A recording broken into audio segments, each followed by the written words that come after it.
Hello, everyone. My name is Derek Marsh. I'm the Associate Director of the Global Center for Women and Justice, and welcome to our closing plenary. Before we get started, I'd like to introduce Natalia once again, and she will explain our translation services. Please, Natalia. Thank you, Derek. Good afternoon. My name is Natalia Barca. I am an interpreter for the Orange County Department of Education, and today I'm working with my colleague Jorge Ibarra. After the host enables the interpreting feature, you're going to see a glove at the bottom right of your screen, and you're going to select Spanish to listen to the Spanish channel. If you're using a mobile device, please tap on the three dots where it says More and select Language Interpretation, and you will select Spanish. If you're using an Android or an iPhone. Unfortunately, the interpretation service and the tool that Zooms allow us does not work with Chromebooks. I'm going to give the same message in Spanish. Mi nombre es Natalia Barca, soy intérprete para el Condado de Educación del Departamento de Orange County. Voy a trabajar el día de hoy con mi colega Jorge Ibarra. El momento que ustedes, el anfitrión de la reunión nos va a dar el servicio de interpretación, ustedes van a ver un globo terráqueo que se va a presentar en la parte inferior de su pantalla. Allí, por favor, haga clic en la parte que dice español. Si usted está usando un dispositivo móvil, ya sea un celular, un iPhone o un Android, va a haber 3 puntos en la parte derecha. Haga clic en la parte de español y va a tener servicios de interpretación. Lamentablemente, la herramienta de interpretación de Zoom no funciona con los Chromebooks y con las computadoras más antiguas. Derek, we're good. Thank you. Thank you so much, Natalia and Jorge and the entire crew from OCDE for your translation services during the course of this event. We really appreciate all the help you've been giving us and making it possible for our Spanish community to understand what's going on and to better appreciate what's we're trying to share here at Ensure Justice. Today, again, we are at the final part of our 2-day Ensure Justice conference. We are very excited that we've been able to offer you all the different courses and different plenaries and different workshops we've been able to engage in. We want to thank all the people that we've been able to have come and teach, and especially want to thank you, our audience, for coming and participating. We know, in this day and age of Zoom and staying in Zoom for so long, that it can be somewhat arduous, to sit in your chair for that long. But we really hope that we provided a value-added service for you, for the education, and for all these people who are in the field and sharing their knowledge with you, so you can get some best and promising practices and use them in the field where you're at. Whether you're just, I don't want to say just, whether you're a parent or whether you're a person who's, out wearing a gun, or whether you're out there doing social services, whether you're a survivor advocate, whether you're a survivor leader, whether you're a survivor or anything, we want you to know that we're behind you and we're here to help you out. But to say that much more articulately, my boss is here, Dr. Sandie Morgan, the director of the Global Center for Women and Justice. And she actually made me do this introduction because she's tired of introducing, because she's been doing it all day. And God bless her, I know how that feels, because I was doing it yesterday too. So without further ado, my boss and my personal hero and my friend, Dr. Sandie Morgan. Wow, that is an amazing introduction. Thank you so much, Derek. Derek and I have worked together since the founding of the Orange County Human Trafficking Task Force back in the end of 2004. So our thoughts around closing Ensure Justice. Our theme was being crushed. When we chose that theme, we did not know that we would be locked down in the global pandemic for a year. We did not know that our conference this year would be pushed online. And one of the things that is very clear is that if we don't have resilience and crushing things happen, that will be shattered. And our children, our families, our grandparents have literally faced crushing circumstances. And we want to especially end on a note thinking about resilience. Dr. Al Mijares, OC Department of Education Superintendent, started us off yesterday morning, and we looked at the multi-tiered student success services. And we're going to close with that, and Stacy Debo Reynolds will join us. But I want to think about what resilience looks like. Since I started preparing for this conference, I actually wanted to figure out how I could be really clever, like my digital native students, and create a hashtag that says, "You've got bounce." Because resilience is about bouncing back, even though you've already faced tough circumstances. The American Psychological Association defines resilience as the process of adapting well in the face of adversity, trauma, tragedy, threats, or significant sources of stress, such as family and relationship problems, serious health problems, or workplace and financial stressors. It means bouncing back from difficult experiences. The APA says bouncing back. And the whole idea of significant sources of stress, when I'm thinking prevention, I don't want my kids to go through this, but life happens. And preventing harm and adverse experiences for children, it's complicated, and I don't want it to be resulting in producing helicopter parents. Someone in the last session mentioned that. That brings along with it an entire list of consequences. Children that don't learn to take risks, children that don't bounce back when they face those things, adversity, trauma, tragedy, and threats and stress. So the question I'm often asked is, how do I protect my children from, and oh my goodness, you fill in the blank. Once our kids leave our little stage and they aren't with us 24/7, we cannot protect them from everything. There is no 100% effective method to grow a healthy child prepared to raise the next generation of healthy kids.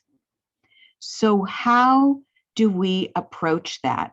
I thought back to one of the students in my early family violence class, and I love Pam Kahn. She does the most amazing presentation on adverse childhood experiences. If you have never studied that, go to the workshop and watch the rerun of that. ACEs, Adverse Childhood Experiences. There is a quiz. This is based off of years of CDC research. So I gave the ACEs quiz to a class of about 35 students. I gave them a break after they finished, and one of my students, I can see her face in front of me right now. She was devastated, and she had tears starting to pour down her face, and she handed me her quiz, and she said, "I'm broken. I have 8 out of 10. And I looked at her and I thought, I have to rewrite my lesson plan. That's what I told myself. And I said, no, you are not broken. Evidence that you're not broken is that you are sitting here in an upper division psych and sociology class at a university. So you wait, as soon as the break is over, we're going to do the resiliency quiz. So lesson plan change, we never take a break. After we do the quiz for adverse experiences, then we do the resilience quiz, because resilience makes all the difference. That student now is about to finish her master's program. So yesterday, Stephanie and Stephen, was that not a fabulous plenary session? I'm going to go back and watch it, even though I was there for it live. They told us one really important aspect of dealing with ACEs, adverse childhood experiences. We need to learn how to reframe things for kids, for ourselves, for our community, for the parents we're working with. It is important to reframe the results. So that's what I did with that student. I reframed the results with where she is now. I looked at her vision for a future. And so I started thinking about, how do I tell someone how to reframe what's happening for a student, for a daughter, a son, for a sister, a mother, a father? And there are a few tips that I just want to quickly give you before we close out Ensure Justice. First of all, when you reframe things, it is not so that you can change your glasses and put on rose-colored glasses. That doesn't help. It is important never to lie to a child, to a colleague, to yourself. We aren't going to spout platitudes. It's going to be okay. Don't worry. Tomorrow's another day. We're going to sing a song. No platitudes and no guilt. I'm constantly amazed at how creatively we can actually reframe something and at the same time just pour guilt over a friend, a colleague, a child. Will say, well, that you're too smart for that. Can you just feel, have you ever had anybody say that to you? So no lies in reframing, no being a cheerleader. It's going to be okay. You're going to make it. I need something concrete. And so I started looking into resiliency studies, and there's different, you can look up and find a diagram, print it, put it up on your desk. Today, we've had so many challenges. I didn't use a PowerPoint for this last session. I just want to go through and get to the end without tech issues. So one of these studies done by Rousseau, Pitre, and Jury, that's used most frequently, identifies 6 domains in the components of resiliency. So my suggestion is that you use those 6 domains as a reservoir of resources to help you reframe circumstances. So here's what that might look like. I showed you already my student. I drew her back to her goal to get a college degree and her plans to make a difference in the future. Vision is number 1 on the resiliency study domains. And this is about your sense of purpose, your goals, your personal vision for yourself. And often that's related to raising your children. When I started working with refugees in Athens, Greece, I was working with moms who were like the last line of defense for their children, facing horrific circumstances, and trying to teach them how to do self-care wasn't working. And so I started looking at their purpose. You're a mom, you want your kids to be safe and you want your kids to be resilient. So we started teaching moms how we've reframed their circumstance. So their goal and their purpose was to build resilience into their kids. Another area for resiliency domains for reframing is to work at composure. Now, composure is kind of hard because now we're talking about regulating your emotions, and you can reframe something by, my dad used to say to me, take a deep breath and count to 10, and then let's talk about this again. So everybody, take a deep breath. 1, 2, 3, 4, 5, 6, 7, 8, 9, 10. Oh my goodness, everything has reduced in intensity. one of the things I do in my classes, I ask my students a question. And sometimes the idea, there's a fear of responding. And I always try to smile because Dr. Jody Quas, who spoke here at Ensure Justice a few years back, told us that kids who have trauma, when they look at your face, they don't see it the way you think you come across. And she's done studies, and there are lots of other studies that show that if they look at smiley faces that go from big smile to a medium smile to a neutral face, and then to a sad and then an angry face, some kids with a lot of trauma can still interpret a kind of middle smile as anger. So I need to understand that when I'm working at reframing something for a child facing trauma or stress. And this is the thing about reframing. Reframing is not a flat aspect. It is much more a process. It's the little things. And so when I am calling on students, I don't try to get an answer right away. I tell them, you know what? I'm going to wait and give you time. And I actually, inside my head, I count, just like I did for you, I count to 8 before I move on to the next thing.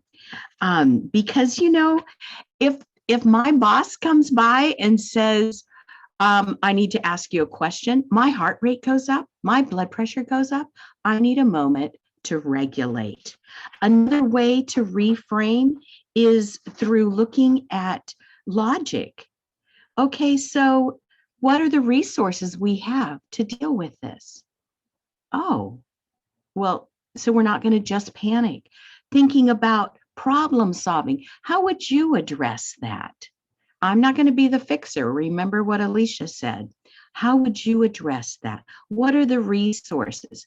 What difference could we make here? I'm looking at my time. I'm going to run through the rest of these quickly, but please do some research on this. Tenacity, persistence, mistakes are how we learn. Own up to my mistakes and reframe that so I can model that. Be tenacious, be stubborn. And when a student is stubborn, I'm glad to see that. I'm not trying to beat the stubborn out of them by putting them in the corner or calling them down or muting their button. The next area in the domains of resilience is collaboration. So one of the things that the Live to Free Club does in peer-to-peer prevention, they never ask one student to respond. They say, you and one of your friends do this together. So reframing something, who can you call? Who's part of your social network? Who else do you know? And you begin to let them see that they're not alone. And then finally, health. Sometimes reframing things is about, maybe I haven't had enough sleep. Maybe we need to get something to eat. What about getting some exercise? Let's go get some fresh air. Let's take a walk. The whole idea of resiliency is making sure that we can bounce back, that our kids bounce back. In fighting human trafficking, and the collaboration is my favorite of all of these domains of resilience. I would have quit a long time ago if I didn't have partners beside me. William Wilberforce said many, many years ago, he modeled for us overlapping networks. He ended the transatlantic slave trade by working with government, legislation, with faith leaders, and with academics and community leaders. overlapping networks. You've seen me do this before. Do this with me. Reframe this. I am not alone. I'm part of an overlapping network that will be a safety net for those in my community and beyond. And that's what the MTSS does. And we're going to transition to a video that gives you a little more insight about MTSS.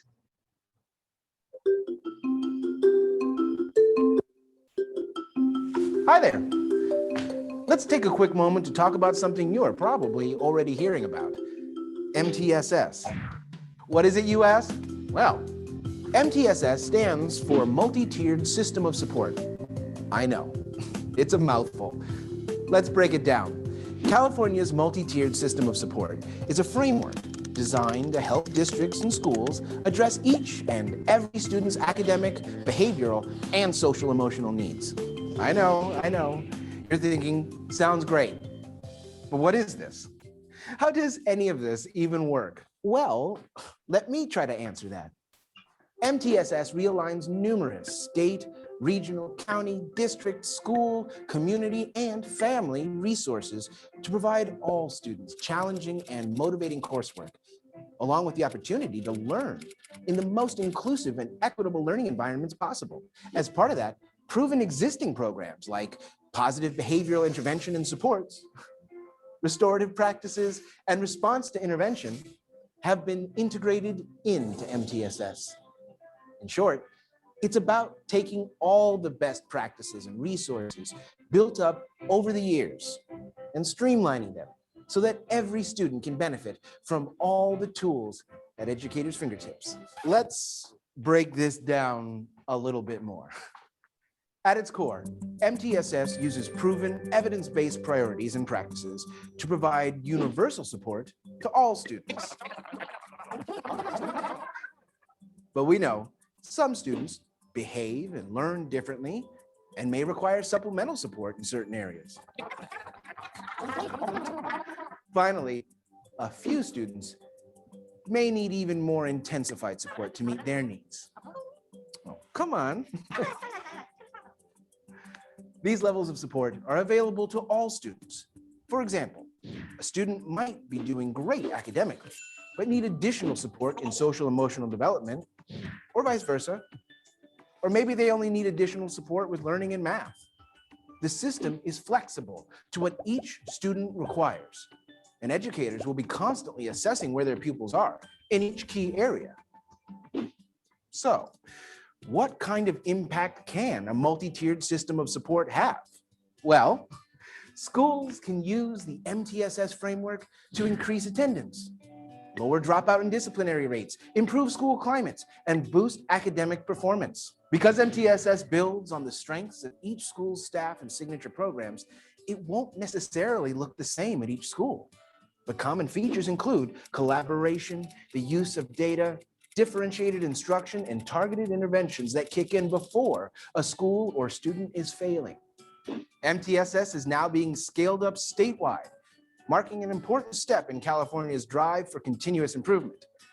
We hope you'll be a part of this movement, ensuring the success of all students. For more information, visit the website. And thanks for watching. All right, so Stacy Debo Reynolds has become a dear friend, a colleague, and she's going to join me now. So we're going to, there you go. And I always love that this conference, Ensure Justice, over the last, this is our third year, has become part of the MTSS for OC Department of Education. So and you know how dedicated I am to prevention of risk factors for kids of being veiled in human trafficking. So how is MTSS a holistic approach to prevention? Hi, Sandy. So good to see you, and thank you for having me today. I'm honored to be here. I wanted to just start with that. It's a great question. How is MTSS a holistic approach to prevention? So we were just introduced to those 3 tiers in the pyramid. And I'm going to start off with the bottom, tier 1, which is the base of that pyramid, the foundation really. So I'm going to give you some examples of universal prevention activities that are often that would be relevant for kindergarten through 12th grade students. So these tiers might include substance abuse prevention or human trafficking awareness campaigns. It might involve some consultation with school districts to help raise their awareness, among their educators. Workshops for families and for students and school staff. And then obviously like implementing health education curriculum in alignment with the California Health Education Framework. That framework addresses things like social emotional learning, physical and mental health, and healthy relationships is a part of the health ed curriculum that's now required in California. That next sort of middle level is the selective early intervention level. So in thinking of how we would support students and prevent them from alcohol and tobacco and other drug use and other risky behaviors, and potentially support them from being trafficked, that's where students who were identified perhaps with mild risk factors or some mild misuse of substances and abuse problems. So this tier includes things like screenings, and you would have, a school might have seminar style presentations, sessions for students and parents. So smaller group, maybe it's more of a series, but it's really trying to support those who have started to, there's been some red flags. Maybe a student has been brought in because a teacher is concerned. Maybe a student has admitted in a writing that they are involved in some form of risky behavior. That's where you would consider referring them to this intervention. And then it's brief individual or group educational intervention modules. So when I say brief, it can be something like, a couple of visits with the school social worker or school counselor. It's not necessarily that the third level, which I'll get to in a minute, which is much more intensive. So that targeted early intervention activities for tier 3, this is advanced early intervention. So this is really targeting those identified students with severe risk factors like significant abuse and severe alcohol and other drug problems. And this tier is provides indicated and personalized support according to identified needs. So you might have a student who admits to abusing marijuana. They think it's fine to use it. Perhaps they have ADHD. Perhaps they have an IEP, an individualized educational plan. And part of that is because they have attention deficit hyperactivity disorder, and the student thinks that use of marijuana supports their ADHD and helps them do better in school. So it's educating not only the child, but the whole family, perhaps bringing in other agencies who can educate the family about other options, educate the student about other options, and really making sure that the screening is, when you do the screening, you are providing things that are really, it's like a targeted case management based on the results of their screenings and assessments. So those are some examples. I hope that gave you an idea of going from this like whole school-wide campaign, assemblies, big workshops, all the way up to that few. Remember, he said all students, some, and few. And the few really is like helping in any way that student needs help. If a school doesn't have the resources for those few students, it's partnering with whoever has them in your school community. It's bringing in the faith community. It's bringing in nonprofit partners. It's looking to even private industry nearby and trying to figure out how they can support something, a program perhaps in your school that's really going to help target students.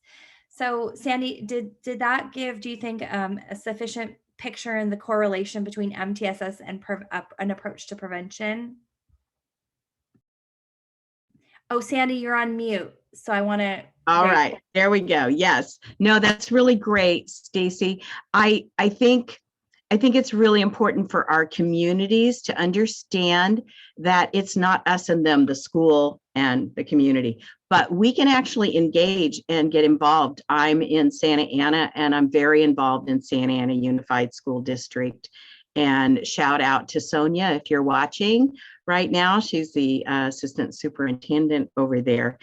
And so the idea that we have really overlapping goals and networks. And so how do we support each other, especially during this global pandemic? We had no idea we would be doing Ensure Justice online. We had great plans for an art contest, Stacy.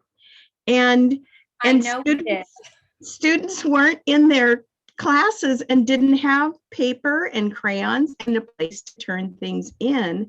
And so we're being very resilient, and we're going to relaunch the art. We're bouncing, Sandie. We are bouncing. And so watch, if you're a teacher, if you're a parent, watch for announcements of the relaunch for the Ensure Justice for Freedom art contest, because to think about how we start teaching children social emotional learning includes empathy. And so in the lesson plan, so teachers, if you're listening, there is a lesson plan for your elementary kids that focuses on labor trafficking and child labor trafficking in other countries, where we build empathy with our children. So we raise children who will naturally be abolitionists. It's great. And then the high school curriculum, the lesson plan is all done. So everybody watch for news of the relaunch of the Ensure Justice for Freedom art contest. All right. And then you started it already, Stacy, but I'm going to pick it up. Thank you to Dr. Mijares, to you, to your whole team. Christine, oh my goodness, your team has worked with us. The translation team, I feel like Jorge and Natalia are my second cousins. And at Christmas, I'm coming to see you. Better have some tamales because I'm ready. This was an amazing team effort, and we can't thank OCDE enough for your partnership. Thank you, Sandie. And I want to also thank everyone on our OCDE team on behalf of our superintendent, Dr. Al Mijares. He is incredibly proud of our team, our interpreters, our media crew, Christine Laley, everyone who's been involved, but also he's very honored and continues to support Ensure Justice and the work that you are leading, Sandie. This is so important to Dr. Mijares and to our organization. So however we can help, we love doing this. Our team is very proud to be involved. And so keep us in mind for other initiatives, as I know you will. All right. And I can't close out until I thank my team. Claire is our Global Center for Women and Justice coordinator, and she has been behind the scenes working away, encouraging and leading a team of interns and volunteers. And you see on our on our Ensure Justice, thank you. I'm sorry, Stacy, but we think this Spanish translation team belongs to us. Stephanie and Jorge and Natalia. We just love you, just love you. I have to say thank you. Our tech team also includes Stephanie. She never came on the screen. She is the one behind all of this right now. And then my colleague, Associate Director Derek Marsh, is always ready to do whatever he is asked to do. And I'm especially thankful because as you watch the anti-human trafficking certificate, some of you went to the breakout session on that yesterday, but this is going to roll out in 2021 academic year in new ways, and we're grateful for his leadership. And finally, we have collaborated here at Vanguard with our theater department and our grad ed, the curriculum, the lesson plan, Stacy, that I told you about. Our grad ed students and professors put that together, and our theater department contributed to the workshop on trauma informed. Make sure you go see Dr. Brenda Navarrette's trauma informed workshop, because you'll find some great skits by our theater students. I am sure I'm leaving out people, our adjuncts, all of our presenters, our guest speakers. Thank you for Ensure Justice 2021 being crushed. And if I can flip crushed, I would like to say our team crushed it. Thank you. See you back here. Save the date for 2022 and the slides coming up. It is March 4th and 5th. Write that in your calendar now. Obviously, we are planning on being in person, but we are also already understanding we had guests from Indonesia, Australia, India, Nepal, and Africa, and the UK, Europe. So for sure, we're going to figure out how to do hybrid. We are bouncing back. Thank you. Have a great weekend.